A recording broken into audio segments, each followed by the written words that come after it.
Eh bien, bienvenue à tout le monde. Bonjour. Content de vous retrouver du coup pour ce live sur Substance Painter. Alors, pour ceux qui connaissent, du coup, c'est le fameux logiciel qui va vous permettre de travailler des textures et d'en créer.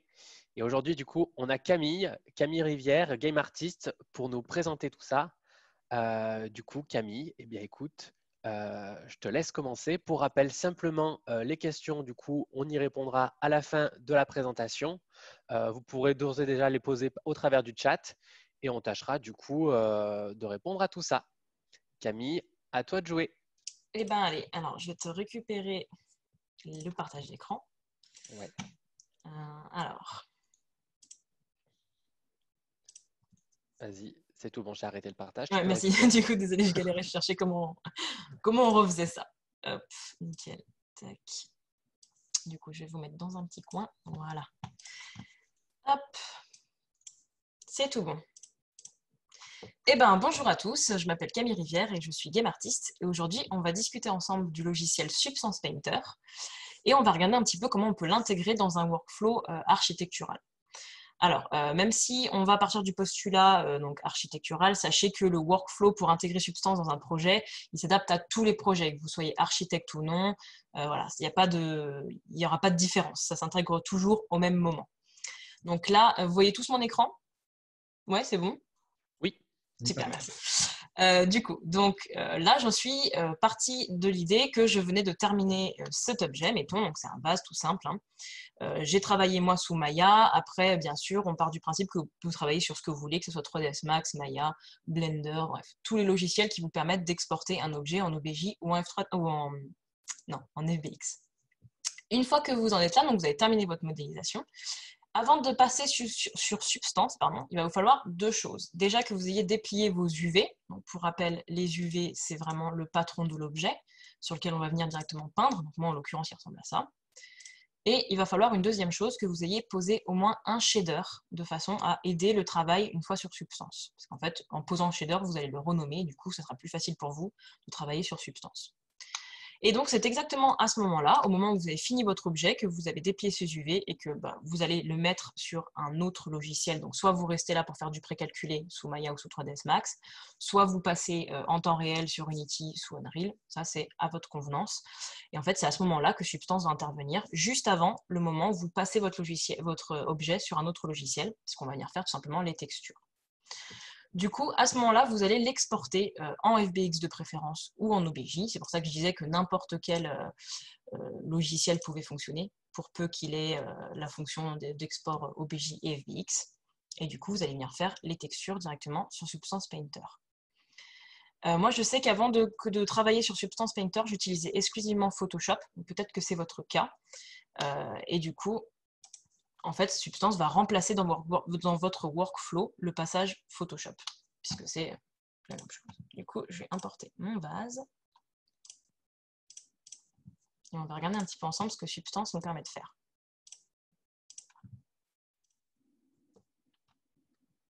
Alors, je suis désolée si ça lag, puisque comme je suis en confinement, je suis sur mon ordi de maison qui est assez lent et vieux. Du coup, c'est possible qu'il y ait des petites latences ou des petits bugs. Ça, je suis désolée, hein. On va faire avec.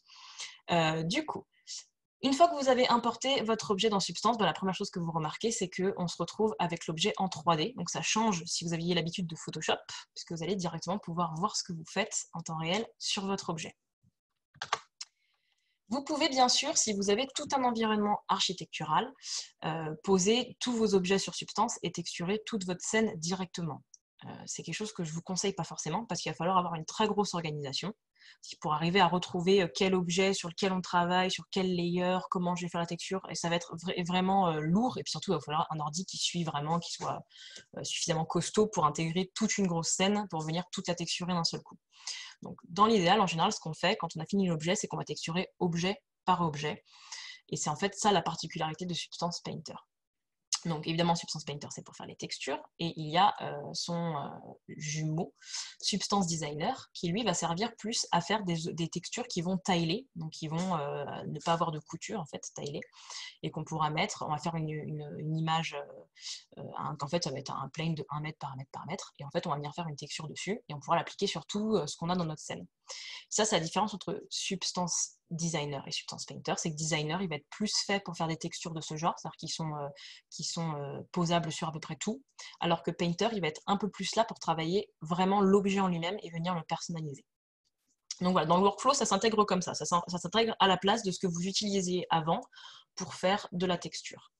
Sauf que voilà, là, la nouveauté, c'est que tout est en temps réel et qu'on peut vraiment tout venir personnaliser.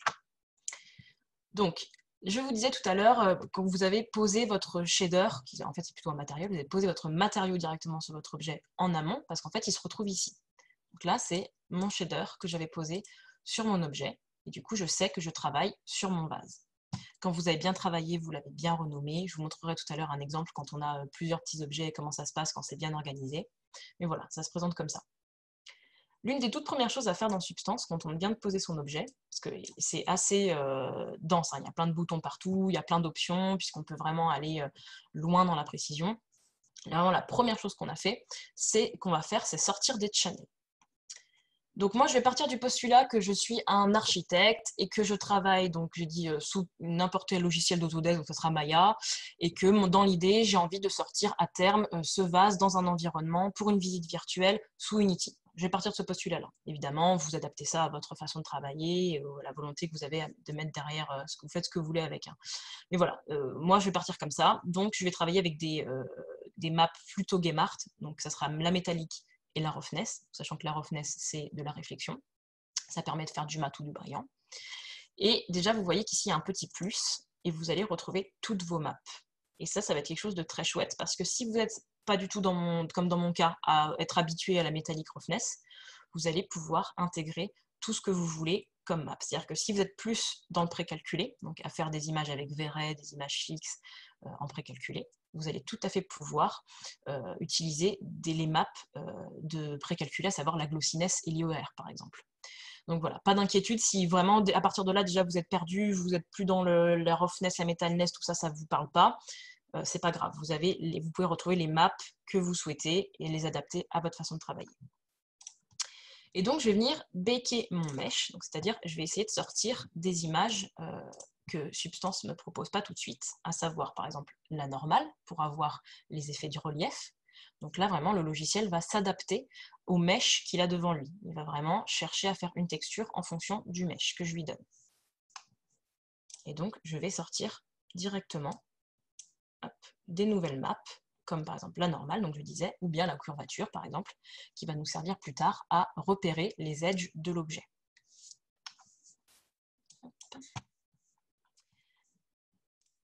Voilà. La première chose qu'on peut voir dans Substance, c'est que ça va être facile d'accès parce qu'on a déjà plein de petits matériaux pré-créés, préexistants, qu'on n'aura tout simplement plus qu'à cliquer-glisser directement sur l'objet. Et tout simplement, en cliquant sur les matériaux, je vais venir changer le style. Tout est assez facile dans le sens où, par exemple, là, j'ai un effet nid d'abeille et je vais pouvoir directement, dans la texture de Substance, venir changer, par exemple, la grosseur du nid d'abeille, sans trop de difficultés. Donc là, évidemment, vous, si vous ouvrez pour la première fois Substance, vous n'aurez pas toutes ces options-là, puisque moi, j'en ai ajouté beaucoup, sachant que sur le site de Substance, on nous propose beaucoup de textures gratuites. Donc en plus, vous pouvez avoir des choses en plus, donc c'est assez bien fait. Il y a une autre chose intéressante sur Substance, c'est les smart matériaux. Donc ça, c'est si vous êtes un peu plus à l'aise avec la texture. C'est des matériaux qui vont être détaillés. Par exemple, je vais essayer celui-ci pour vous montrer. Oui. Tac. Je vais pouvoir venir ouvrir le matériau et regarder un petit peu comment il a été créé. Je vais pouvoir vraiment tout modifier.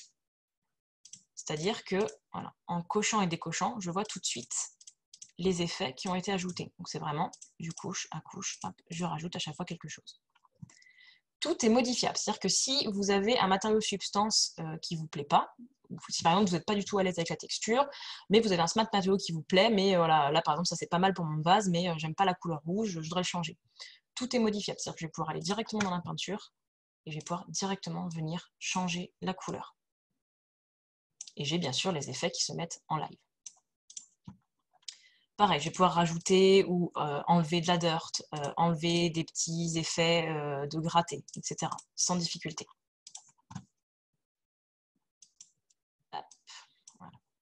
à chaque fois, je me retrouve, pour chaque option, je vais me retrouver avec ces options-là qui vont me permettre déjà de changer ma couleur, mais aussi et surtout de changer toutes les maps que j'ai mis au tout début là. Elles se retrouvent ici, ce qui fait qu'en temps réel, je vais pouvoir venir changer simplement avec les curseurs l'effet que je veux rendre. Donc ça va être très pratique pour avoir des petits effets immédiats. Donc, on repart du postulat, je suis un architecte et voilà, il y a peu, j'ai eu un client qui m'a dit qu'il aimerait bien avoir des objets dans sa scène qui soient personnalisés. Parce que, voilà, il veut un intérieur, par exemple, avec ce vase, mais il veut que ça soit personnel, il veut se sentir chez lui dès qu'il voit l'environnement, il ne veut pas juste une photo un peu style catalogue, il veut vraiment que ça soit personnalisé. Bah, je vais avoir, par exemple, les alphas qui vont m'aider à faire ça. Et je vais pouvoir venir poser des informations sur le vase. Donc, vous voyez qu'il y en a vraiment plein. Il y en a des très très chouettes. Vous avez des traces, vous avez des salissures. Il y a des petites des images. Bon, là, ça lag beaucoup. Voilà. Il y a vraiment des images préfaites. Bon, là, je vais partir du mot substance. Hop, je vais venir le placer quelque part. Et comme tout à l'heure, je vais tout pouvoir modifier. C'est-à-dire que, hop, là déjà, je vous montre. Tac. Et je vais pouvoir directement choisir si je veux de la métallique ou non, si je veux que ça brille ou que ça soit mat.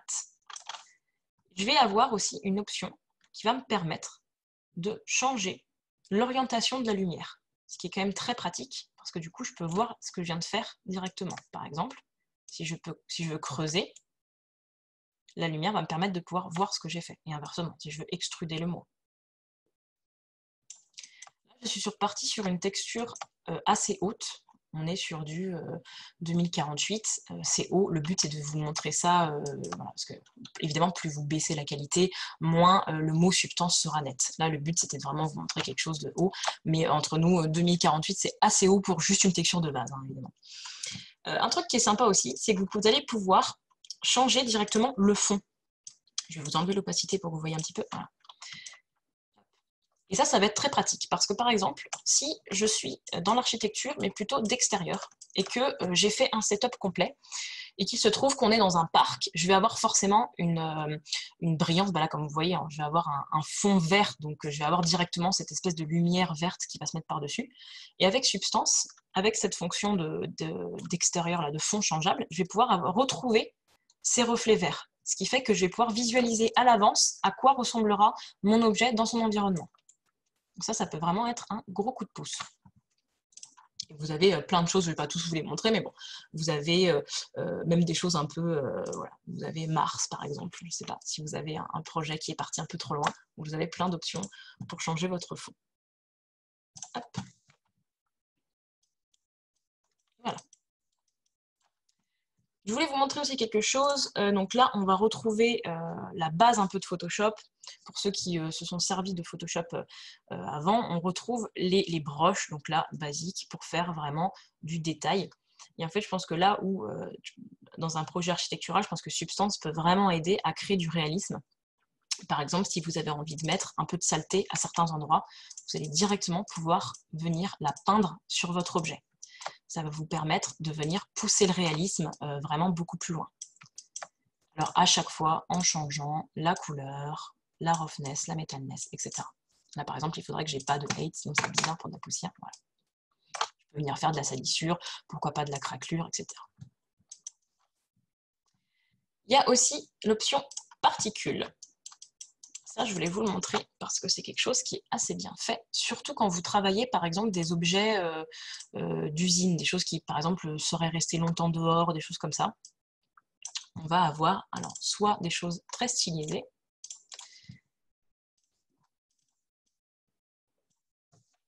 mais qui rendent, enfin personnellement c'est mon petit chouchou, alors je trouve que ça rend vraiment pas trop mal. Ça peut avoir des petits effets sympas, les particules, et surtout ça peut vous donner, hors le côté esthétique, ça peut aussi avoir des effets plus réalistes si vous utilisez par exemple les leaks qui vont être en fait des coulées. Je pense par exemple si vous faites des objets qui sont restés trop longtemps à l'extérieur, qui auraient des coulures de rouille, vous allez avoir des espèces de sprays comme ça, des effets de spray de coulure. Ça peut être des choses qui viennent rajouter de la vie et de l'ambiance à votre objet. Quelque chose que j'ai souvent vu en architecture, c'est je vais pas dire la surmodélisation, mais c'est un petit peu ça. C'est-à-dire qu'il parfois, il y a des objets qui vont être modélisés alors qu'ils ne devraient pas. Par exemple, des écrous. J'ai vu des écrous modélisés, j'ai vu des vis, j'ai vu des mécanismes de chaises vraiment entièrement modélisés. Et ça, c'est des choses qui vont vraiment avoir du poids une fois sur le logiciel final, que ce soit pour le précalculé ou pour le temps réel. Ça va vraiment être très lourd.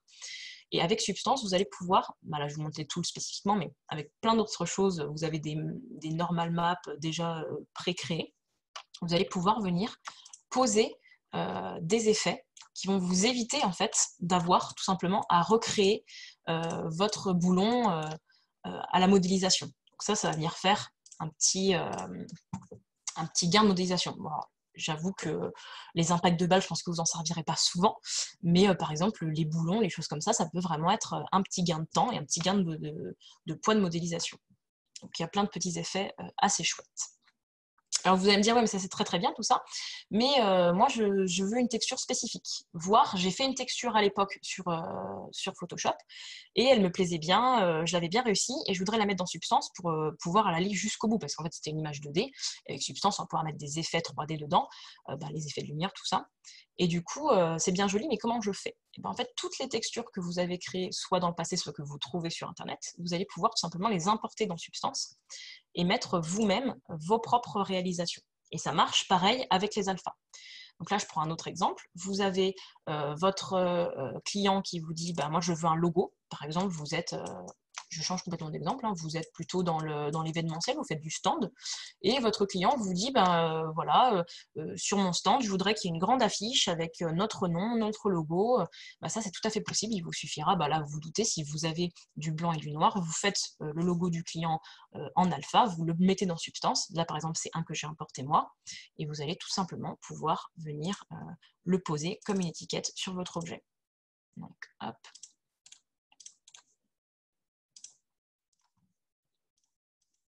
Et voilà, je vais pouvoir venir poser, je ne suis pas sûre de mon lien, voilà.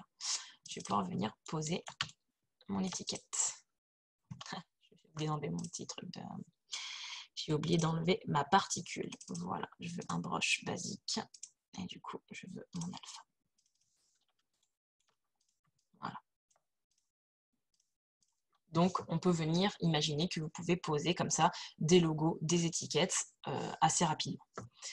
C'est rapide jusqu'au bout, puisque donc à la fin de tout ça, vous allez exporter des maps qu'il vous faudra du coup remettre sur le logiciel final. Donc moi je vous ai dit, je partais du principe que j'étais sur Unity. Donc sur Unity, je vais revenir recréer un matériau à partir de mes maps. On verra tout à l'heure comment on fait.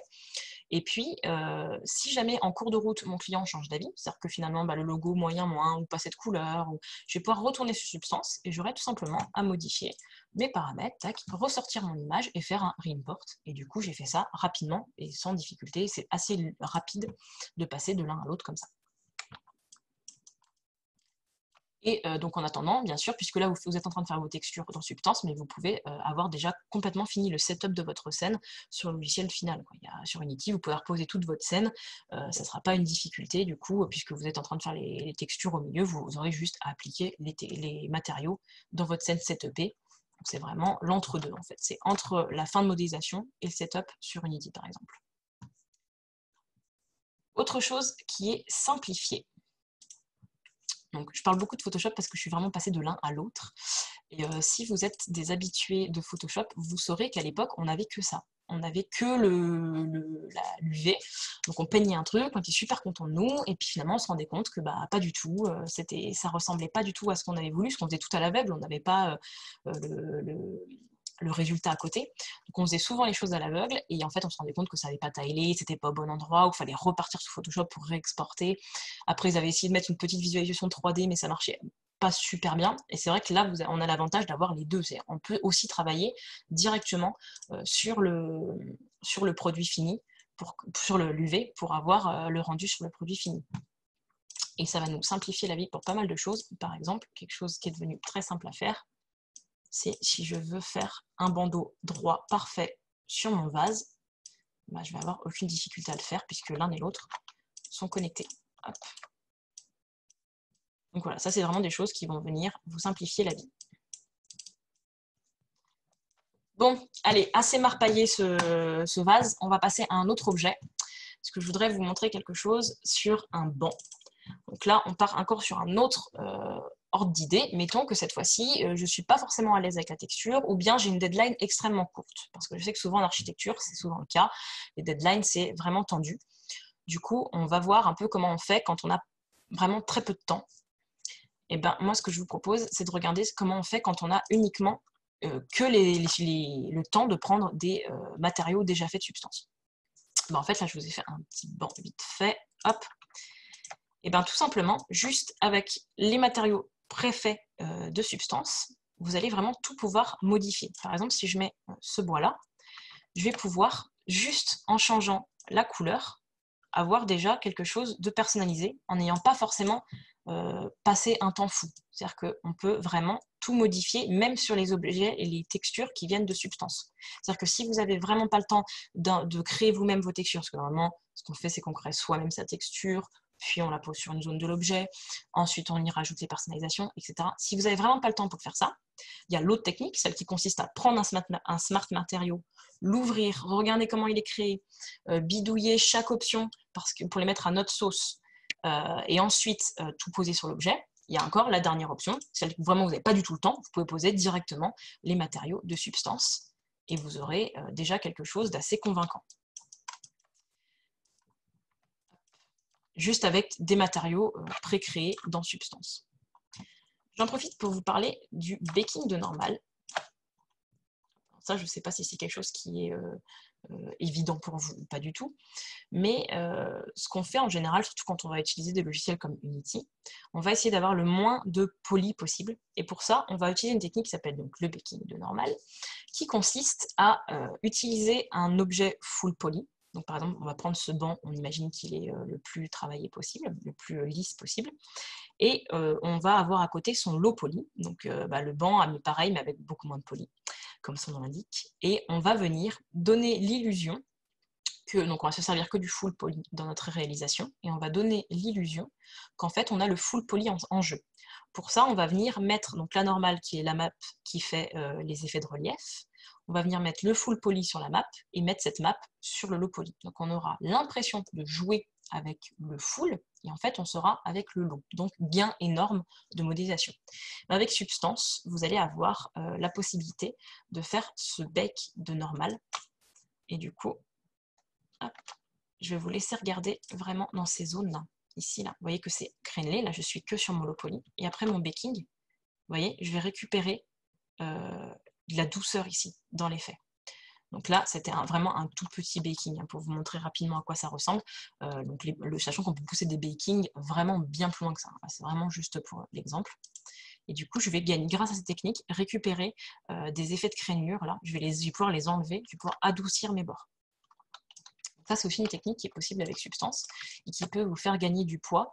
Donc cette technique, vous gagnez du poids pour le temps réel, mais pour le précalculé aussi. Il ne faut pas oublier que dans tous les cas, le poids de modélisation est important. Dans n'importe quelle sortie, ça sera important. On a des outils aussi qui nous permettent de faire de la salissure assez facilement. Hop. Je sais que l'une des difficultés souvent en architecture, c'est qu'on fait très lisse, on fait propre forcément, puisque normalement c'est censé être un peu l'objet catalogue, on voit le joli décor, il faut que ça donne très envie, il faut que ça soit tout propre. Et c'est vrai que souvent, en discutant avec des architectes, j'ai eu des retours comme quoi c'était bien, mais qu'ils trouvaient que ça manquait un peu de réalisme et qu'ils ne savaient pas forcément toujours d'où ça venait. Et souvent, ça vient de ce côté un peu trop lisse. Ça vient du fait que les murs sont totalement immaculés, qu'il n'y a pas la moindre trace ni quoi que ce soit. Et avec Substance, vous allez pouvoir vous permettre de venir ajouter juste ce qu'il faut de traces et de détails pour venir pousser le réalisme encore un peu plus. Donc là, on va le faire vraiment pousser pour que vous voyez bien ce que ça donne.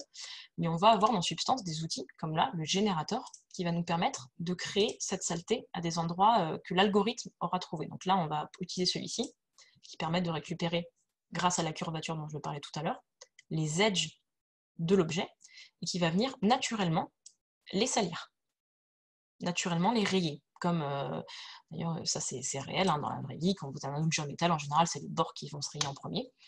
Avec toujours, pareil, cette possibilité de changer la base color, donc la couleur. Bon, là, c'est de la rayure, donc on va rester comme ça. La métallique ou non, et la roughness, la brillance des rayures ou pas.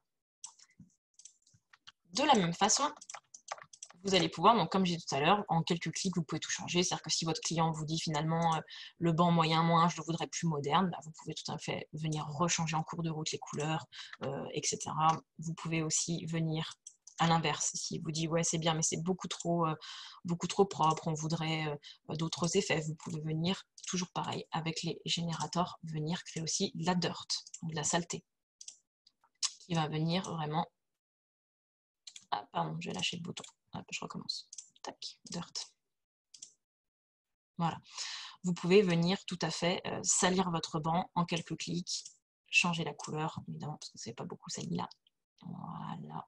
On va se mettre par là. Tac. Et je vais le pousser à fond pour qu'on voit bien ce que ça donne. Voilà, vous allez pouvoir vraiment salir de façon bien étudiée, parce que c'est l'algorithme qui calcule tout, toutes les surfaces, et du coup venir rajouter ce qu'il faut de réalisme. Et du coup, on va encore changer d'objet pour partir sur quelque chose d'un peu plus courant en architecture. J'ai choisi une table basse. Je voulais vous montrer le verre et l'immissive, parce qu'on n'a pas encore parlé, parce qu'évidemment Substance est aussi capable de faire du verre, et je sais qu'en général c'est des matériaux qui sont assez utilisés. Donc on va regarder comment ça se passe. Voilà. Voilà. Donc en fait, Substance va assez bien gérer le verre. Vous allez pouvoir faire tout ce que vous voulez. Vous avez la map d'opacité, donc je l'ai tout simplement rajouté là avec mon petit plus. Hein. Je suis venue chercher ma petite map d'opacité et je vais pouvoir venir gérer ça, mettre en plus transparent, en moins transparent. Et bien sûr, vous avez grâce à ça la possibilité de faire du verre, par exemple, j'ai mangé le mot, teinté, sablé, ce genre de choses, flou. Alors, là, il faut bien vous dire que je suis venue rajouter ça parce que je trouvais que c'était pas super réaliste. Sinon, du coup, je suis venue rajouter le petit liseré un peu plus foncé là, parce que je trouvais que ça rajoutait un petit quelque chose. Et du coup, j'attire votre attention sur cette partie-là, où je disais tout à l'heure, quand vous avez une grosse scène, ça devient vite brouillon. Alors, sauf quand c'est bien renommé, parce que là, vous voyez, je sais parfaitement qu'est-ce qui est quoi. Donc, en fait, ça va se passer comme ça quand vous avez une scène. Moi, je ne peux pas vous le faire parce que cet ordi va absolument pas accepter ça. Mais si vous avez vous avez décidé de ne pas faire objet par objet, parce que objet par objet, je comprends qu'en général, vous n'avez pas forcément le temps. Donc dans ce cas-là, ça va vraiment être l'objet principal de votre scène. Si vous avez souhaité vraiment la personnaliser, comme j'ai dit tout à l'heure, si vous avez un stand et que vous avez un objet que vous voulez pouvoir laisser au choix du client de changer, de personnaliser, là, vous allez l'utiliser pour un objet. Si vous n'avez pas le temps et que votre ordinateur vous le permet, vous pouvez faire au moins une pièce d'un appartement. Et du coup, c'est grâce à la technique du placer les matériaux en amont que vous allez pouvoir du coup en avoir plusieurs comme ça, qui vont être reliés à chaque parcelle d'objet et qui du coup va vous permettre de ranger et de savoir sur quoi vous travaillez. Après, vraiment sur Substance, ce qui est sympa, c'est que vous pouvez vraiment tout modifier. Et parfois même vos erreurs peuvent rendre des trucs super chouettes. Par exemple, voilà, moi je pense que vraiment la limite, ça va être votre imagination vis-à-vis de ce que vous créez. Voilà, vous pouvez avoir des trucs ultra modernes, ultra stylisés. Vous allez vraiment pouvoir pousser votre imagination et faire des choses assez chouette. Et je pense aussi aux architectes qui ont souvent des clients qui veulent des choses un peu art déco ou très spécifiques, très contemporaines, ou même carrément dans des intérieurs, des architectes qui vont avoir des clients qui vont leur dire je veux quelque chose d'unique, je veux une pièce ou un objet unique. La Substance va vous permettre de vraiment aller très loin là-dedans, de pouvoir pousser l'idée. Et du coup, surtout, de rajouter ce qu'on disait, les fameux petits détails qui font tout. Moi, personnellement, chaque fois que je vois ce genre de table en verre, j'ai envie de mettre ce genre de petits trucs là, voilà, juste le petit dessous de verre là, juste pour rajouter la petite touche qui fait que maintenant il y a une histoire sur cette table. Donc voilà, c'est sans limite et vous pouvez à chaque fois revenir salir, revenir faire un petit truc en plus. Et du coup, on va passer au dernier cas. Alors, je vais vous l'ouvrir en même temps. Donc, dernier cas, j'étais sur Internet, j'ai trouvé cette image-là de béton. J'ai envie de le rajouter dans mon environnement, mais là, j'ai plusieurs problèmes qui se posent à moi. C'est le premier problème, la texture ne taille pas. Je vous le dis parce que là, je vois que les petits points sont extrêmement rapprochés. Là. Donc ça va se voir à la couture, puisque ici, ils ne sont pas. Donc déjà, ça taille pas, c'est sûr, surtout que là, c'est plus clair et là, moins. Et en plus, deuxième problème, mon image n'est pas libre de droit. Donc, elle me plaît, mais si je l'utilise et que je la commercialise, je vais être embêtée. Et j'ai trouvé cette image, je la veux, mais je ne sais pas comment la transformer. Donc, soit je refais la technique où je suis allée sur texture.com, par exemple, parce que je me doute que vous connaissez ce site où vous avez plein de textures qui taillent et qui sont gratuites. Mais voilà, il va manquer un petit truc. Et avec Substance, donc, je suis partie de cette image et j'ai créé donc celle-ci de toutes pièces. Hop, dans la main. Donc là, c'est par ajout d'objet. Sauf que la particularité de ma texture, c'est que déjà, elle taille, je le sais, puisque je l'ai fait sur un plan de 1 mètre par 1 mètre, et puis du coup, j'ai quand même travaillé les côtés pour que ça taille. Et surtout, ce qui va être sympa, c'est que je vais passer d'une image 2D à une image 3D, juste par des effets. Et du coup, vous voyez que là, donc là, moi, je voulais un truc un peu ciré, puis pour que vous voyez bien l'effet que ça donne. Et ça va me permettre, en fait, grâce à Substance, de transformer ma texture et de ne pas juste avoir une image 2D simple de texture qui va tailler, mais en plus elle va tailler et en plus elle va avoir de la vie dans l'environnement puisqu'elle va avoir ses petits effets de lumière, ses petits effets de normal, etc. Et bien sûr, donc tout ça est toujours interactif, c'est-à-dire que je peux rajouter ce que je veux. Ah, voilà, mon PC continue de laguer. Je vais vraiment pouvoir venir tout rajouter facilement et tout personnaliser en temps réel et du coup venir rajouter des histoires, rajouter quelque chose à mon environnement. Bon, même si là je me doute qu'on n'a pas forcément trop envie de savoir ce qui s'est passé, voilà, je vais pouvoir vraiment rajouter des petits trucs et de la personnalisation. Pour finir tout ça, je vais quand même vous montrer comment ça se passe après. Donc vous avez exporté vos textures, donc ça ressemble à ça. Donc ma normale, ma base, et le mélange, donc ça c'est aussi ce qui est très chouette avec Substance, c'est qu'au lieu de me sortir une rough, une métallique, une ambiante, là je vais avoir les 3 maps combinées en une seule. Donc ça va donner cette espèce de couleur spécifique.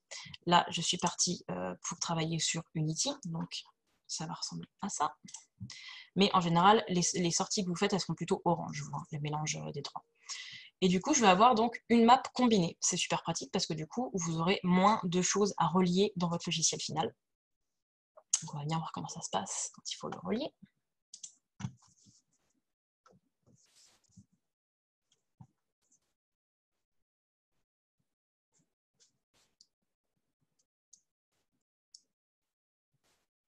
Petit chargement. Voilà. Alors,